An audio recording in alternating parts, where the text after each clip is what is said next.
Welcome to this week's episode of Jonathan on Money. This is episode number 144. When this episode drops, my kids will be on winter break, also known as yeshiva break in my circles, and I'll recap on that vacation in a future episode. But as a business owner, that means recording the show a week ahead of schedule. It also means writing several articles and cramming in more client work in the couple days leading up to the vacation so I don't have to deal with it while I'm on vacation. For all those listeners who are contemplating starting a business, being mindful of this. Part of the reality of running any business, and it's not glamorous, but it means that you need to be a self-starter and self-motivator. I have no boss who tell me that certain things need to be done before I leave. However, if I don't fulfill my obligations or my goals I set out, it'll lead to less fulfilling year and potentially less revenue. It's important to stay motivated. Even though I do tons of work to prepare before going away, the reality is even if I go away, I still don't have time off. It's just the nature of my business. If I wanted to be in corporate America, I may be able to take a more traditional vacation with less people reaching out, but then I would have to deal with far more nonsense, managers, corporate bureaucrats, and people popping into my office to catch up or talk about politics. And for folks who have been listening to my podcast for a while, this is not an optimal decision for my life. Just something to keep in mind for those who want to be business owners. In other news, here's a reminder about my new book, D is for Diversification, ABCs of Personal Finance, which is available on Amazon or at jonathanonmoney.com. And this book is a fun way to plant the seeds of financial literacy, perfect for families with young kids or anyone brushing up on the basics, and a memorable gift that helps raise money smart kids. And finally, before jumping into this week's episode, I'd like to share that my upcoming live winter webinar will be on Thursday, January 29th at 8:30 a.m., featuring Elizabeth Forspan of Forspan Clear based in Great Neck, New York. Elizabeth will be speaking about overcoming estate and elder care planning hurdles, and this program will also offer CP and CLE credits for accountants and attorneys in New York and New Jersey. And I'll be sure to include the registration information in the show notes to this episode. Okay, now for today's agenda. My talking points this week will discuss how much one should spend on a date. Our quote this week is from Dave Ramsey on the implications of the choices we make. I'll spend the last half of the episode answering listener questions, including opening a Roth IRA for your kids. And finally, we'll end with an actionable idea to implement to your investing life. We'll discuss estate planning considerations. And with that, let's jump into this week's talking points. So I received the following question recently, and it went as follows. What's a sensible amount to spend on a date? I went out with some business colleagues to an upscale restaurant in New York City, and the bill was astronomical. I saw plenty of dates there. They must have dropped hundreds of dollars. My kids are now entering the dating scene, and I'd like to hear your thoughts on the right amount to spend on a date, first and subsequent ones. So, for those who don't know, in a past life, I was actually a matchmaker, so I appreciate this question. In fact, I used to host and facilitate numerous dating events in the Midtown offices of a previous employer, which was a major Wall Street bank. Unfortunately, once my compliance department found out about these office mingles, they put a stop to it. They claimed it was not a relevant business activity. Alas, the folks in compliance were sorely mistaken. Not only did I make a shidduch from these events, but I also picked up a few new clients as well. Despite my background in shadchanas, I must admit that I am no expert on today's dating scene. I've been out of the parsha for a long time, and expectations and social etiquette may have changed. When axe throwing has become one of the more popular shidduch date venues, I can admit that I am out of my depths and a bit old-fashioned in my approach. This still won't stop me from offering my opinion, especially on the advice that lies at the intersection of money and dating. The first point worth mentioning is investing in a meal. Dining out on a first date was never my first choice. It is sometimes quickly apparent that you don't enjoy the other person's company. With a meal, you still need to spend quite a bit of money and time stuck watching this individual eat. It's a suboptimal choice in my view. My first date was typically grabbing a coffee and going for a walk. However, the total perspective on sharing a meal is quite different. In the Jewish world, a meal is far more than eating. It's a sacred act of connection and holiness that brings close those who are far, according to tractates on Hedron. Meals are opportunities to elevate the physical into the spiritual, strengthen bonds, and invite the divine presence to the table. In the book of Ruth, Boaz invites Ruth to eat at his table, offering her roasted grain and wine vinegar. Yum. This simple act of sharing food marked the start of their bond and eventually leading to marriage. Moshe and Zipporah. Courtship also began with breaking bread. They initially met at the well in Midian, where Moshe defended her and her sisters from hostile shepherds. In the book of Exodus, when the daughters told their father Yitro, he asked, "Where is he? Why did you leave the man? Call him that he may eat bread." Breaking bread together led to Moshe and Zipporah's marriage. If you adhere to the philosophy that sharing a meal on a first date is important, then go to a moderately priced restaurant.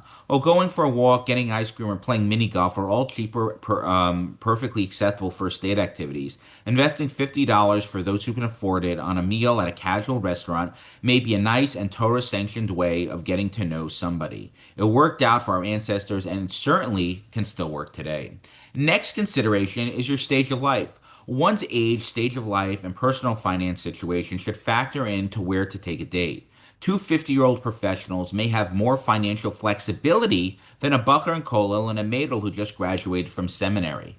If someone is financing your lifestyle because you're not working yet, then going out for a meal at the fanciest steak restaurant in town may be rude to your financial backers, financially imprudent to you, and may set unrealistic financial expectations for the other party. Your spending on a date should be based on what you can afford. Two people can go on a lovely date at all levels of wealth. If the other party is not satisfied with how much you've spent, perhaps it's not a suitable shidduch in the first place. Next, let's focus on ROI or return on investment.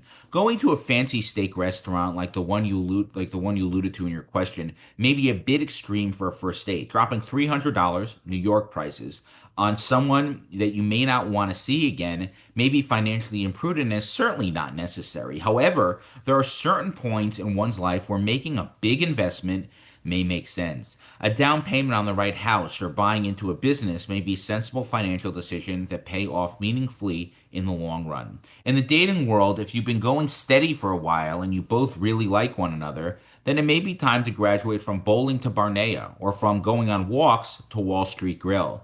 The logic is simple. Invest several $100s, take your relationship to the next level, and then build a bias Neman together ad Me'av Estrim Shana. That high restaurant bill may be the best ROI anyone can ask for. Another important point is the role of hashgacha pratis. It seems silly to discuss dating and money without any mention of the hand of Hashem in this process.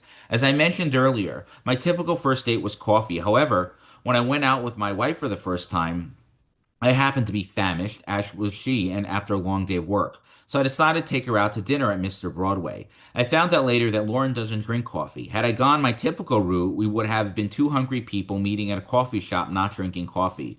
Under suboptimal circumstances for building a connection, there may not have been a second date. Hashem guided me to make a decision that went against my normal dating philosophy. This story is the definition of hashgacha pratis, which is the belief that Hashem is actively involved in the details of all creation and serves as a guiding force in every individual's life. This concept suggests that nothing happens by mere chance. Even the smallest events are guided by a divine purpose. When it comes to dating, investing, and life in general, it's important to put in effort. In the dating world, this means dressing like a mensch, behaving respectfully, and doing research to find an enjoyable venue to get to know the individual you're courting. Yet, we must also appreciate that ultimately, success in any endeavor is up to Hashem. No amount of money spent at a high-end restaurant will change this ultimate truth. Okay, those are the talking points this week. And as a reminder, you can be notified of all my recent articles, webinars, and all the work I put out by subscribing to my free monthly newsletter at parkbridgewealth.com/newsletter. This week's quote is from Dave Ramsey. For those who don't know, Dave Ramsey, whom I've quoted several times before, is a personal finance author, radio host, and entrepreneur, best known for teaching debt-free living and simple, disciplined money management. He built a multi-million-dollar real estate portfolio in his 20s, but lost it all and filed for bankruptcy in 1988. That experience shaped his philosophy and led him to begin offering financial counseling at his church before founding Ramsey Solutions in 1991. He later launched The Ramsey Show, now a nationally syndicated program where he gives personal finance advice to listeners. Ramsey has written several best selling books where his core message centers on living without debt, budgeting intentionally, and building wealth through consistent disciplined behavior rather than complex strategies. Ramsey once said, "Where you are today is the sum of every choice you've ever made. If you don't like where you are, start making different choices." I like this quote because it captures a powerful truth, which is that your life is built choice by choice. And the moment you want a different outcome, the path forward begins with different decisions. It reframes your current situation not as the product of fate or luck, but as the accumulation of thousands of decisions over time. That perspective removes shame and redirects your attention towards what you can influence next. Most importantly, it reminds you that you're never stuck. A different future is always one intentional choice away. The same idea applies broadly to everyday life. Your habits shape your health and energy. Your relationships grow or weaken based on how you communicate and set boundaries. And your career evolves through the skills you build and the risks that you take. And this principle is just as relevant to money. Your financial life today reflects past decisions, whether you saved or spent, invested or waited, took on debt or avoided it. If you want a different financial future, you don't need a miracle. You just need to make different choices. Automating savings, diversifying instead of chasing trends, avoiding high fee or opaque investments, spending intentionally on what brings joy, and giving thoughtfully are all small actions that build real momentum. When repeated consistently, these choices compound into meaningful long term results. And perhaps most freeing of all, this mindset removes guilt. If you don't like where you are financially, you could start fresh today with one better choice.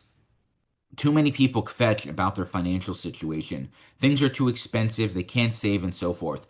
The reality is, there are many situations that are within your control that can and will change the trajectory of your financial life if you make adjustments and stick with it. Don't forget that it's up to you to make those changes.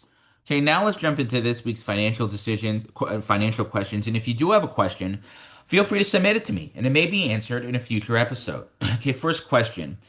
If the key to successful money management is low fees, then why not just move all my money to a Vanguard?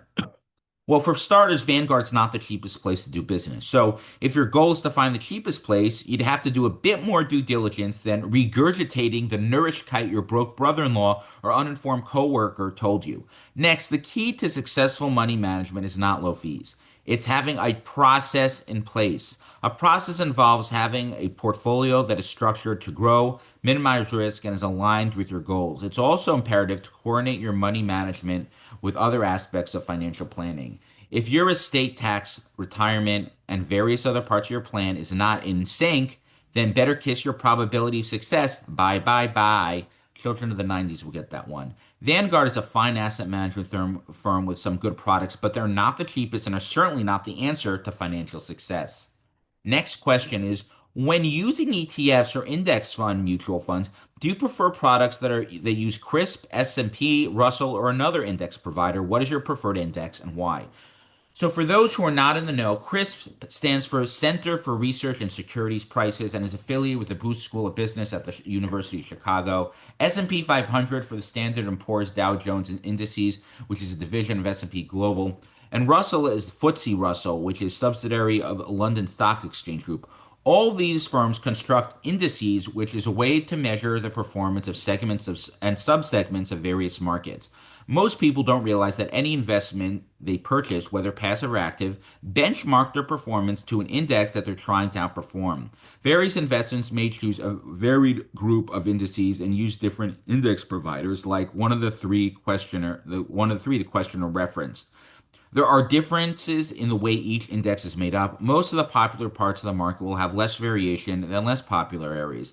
I won't go through the nuances of how each company constructs their indices. However, to answer your question, all three index providers may be fine. Most of the funds I use and my portfolios are constructed using S&P indices. The key is not what index provider your funds are benchmarked to. Rather, it's that you know that what funds are sensible to invest in and that the index they benchmark to is logical based on their strategy. I imagine most people not in the investment business didn't know that there are different companies that construct indices or how they work. Hopefully, you picked up something from this answer and will help you in your own due diligence process when constructing your portfolios.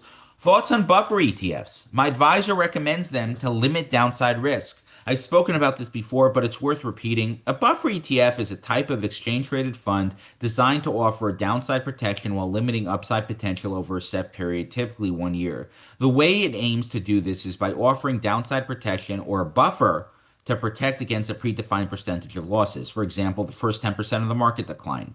However, there is also an upside cap. So, in exchange for this protection, gains are capped. For example, if the cap is 10%, any market gains beyond that are not captured. The way this works is fund managers use option contracts like buying puts and selling calls to structure these buffers.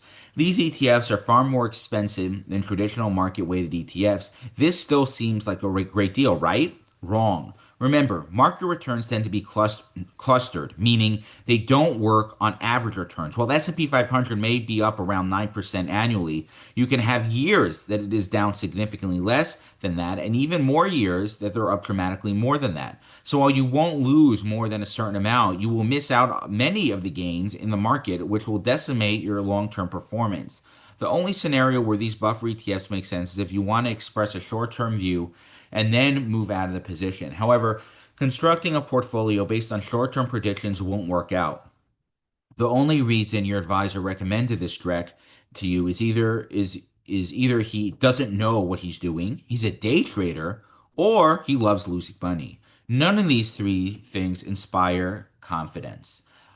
Why is carried interest taxed at a favorable rate? I'm not a left wing lunatic, but this tax break specifically for billionaires running hedge funds and private equity funds is absurd. For those folks who are less triggered by this topic than yourself, let's define carried interest. Carried interest is a share of the profits earned by general partners of investment funds like private equity, venture capital, and hedge fund managers. As part of their compensation, carried interest is taxed as long-term capital gains rather than ordinary income. So while ordinary income is taxed at a top rate of 37%, carried interest is taxed at approximately 23% all in. Why isn't this taxed as ordinary income like ordinary salary? Well, your fat cat billionaire friends who are playing by a different set of rules and are perpetuating income inequality in this country would argue that there are certain hurdles and restrictions required before they earn these types of fees. What these restrictions are is beyond the scope of this answer. Folks who are triggered by this would argue that it is compensation and should be taxed the same way every other compensation works. Why should Gunther, the mid-level manager, or Bertha, a paralegal, pay a higher tax rate than Cornelius or Sebastian, who are hedge fund and private equity managers, respectively? You say, good. The real carried interest has favorable tax treatment is because wealthy folks give a tush load of money to politicians on both sides of the aisle in order to keep these favorable tax breaks on the books. If you don't like this preferred tax treatment for a certain class of worker, then vote for other people that aren't owned by wealthy politicians and corporations. The problem is that even your favorite socialist politicians are also flying around on private jets, get better health care, and are playing by a different set of rules. Bekitzer, everyone is bought off by either side. Everyone bought off by either bribes or money. Instead of focusing on the absurdity of our tax system or our corrupt politicians, concentrate on yourself and your own self-improvement. It will lead to less stress and spark far more joy in your life. Okay, final question this week. Should I open and fund a Roth IRA for my minor kids? I know the income requirement for kids to be able to contribute to a Roth IRA. My question is, in terms of prioritizing this over other goals. This is a low priority item. Paying your bills, developing an emergency fund, saving for retirement, and going on vacation are all better uses of your funds than saving for your kids' retirement. Sure, if you have a ton of extra money and are doing dozens or so other things that take priority, then by all means, make contributions to your kids' Roth IRA accounts if they qualify. However, providing your kids with an education, ability to earn a living, guidance, a love of Yiddishkeit, and decent interpersonal skills will allow your children to have a bright future. Frankly, kids should be responsible for their own financial future. Coddling them, even when they become adults, will lead to emotionally weak children that lack character, grit, and the qualities that lead to living a rewarding life. Okay, that's it for financial questions this week. And by the way, if you have a more involved personal finance situation, feel free to reach out directly to me, or perhaps my team and I can help you. And the best way to get a hold of me is via email at jonathan@parkbridgewealth.com. And finally, I like to end with a timely and actionable idea that listeners can implement to their own financial lives. And today's timely idea is regarding to the estate planning considerations in today's landscape. So the lifetime exemption has increased this year to $15 million per person, and it's permanently indexed to inflation. With the exemption being so high, now is a good time to review your overall estate plan. Outdated wills and trusts may not reflect today's laws. Consider whether annual exclusion gifts, which are $19,000 per recipient in 2026, may make sense to reduce your taxable estate gradually. Also, keep in mind that direct payments for tuition or medical expenses remain an underused tool that can move assets out of your estate without affecting your estate tax amount. It's also important to remember that federal rules aren't the whole story. States like New York impose their own estate taxes, often with significantly lower exemption thresholds. As a result, thoughtful and proactive planning remains critical to address both federal and state level implications effectively. Another consideration is balancing capital gains and estate taxes. When deciding whether to gift assets during life or hold them until death, it's essential to consider the trade off between income and estate taxes. Under the new law, the step up in cost basis remains intact. This means that any unrealized capital gains on assets held until death are eliminated when passed to heirs. The cost basis on inherited assets resets to the market value at the time of death, so if the heirs sell immediately, no capital gains tax is due. By contrast, gifting assets during life transfers the donor's original cost basis to the recipient. If the asset has appreciated significantly, the recipient may face substantial capital gains tax upon sale. This makes timing and asset selection critical when planning lifetime gifts versus leaving an inheritance. In practice, this means families should weigh their estate size and the projected appreciation of their assets against the new permanent exemption amount. For some, whose assets far exceed the exemption amount, gifting can help reduce future estate taxes. For others, retaining assets until death may be more tax efficient for their heirs due to the step up in cost basis benefits if the assets are highly appreciated. And with that, it's a wrap for this week's show. Any comments or questions, feel free to reach out directly to myself via email. I love hearing from my listeners. And finally, the secret to financial success is no secret at all. It's to spend less than you make, invest the difference prudently, and ignore all the noise. See you next time on Jonathan on Money.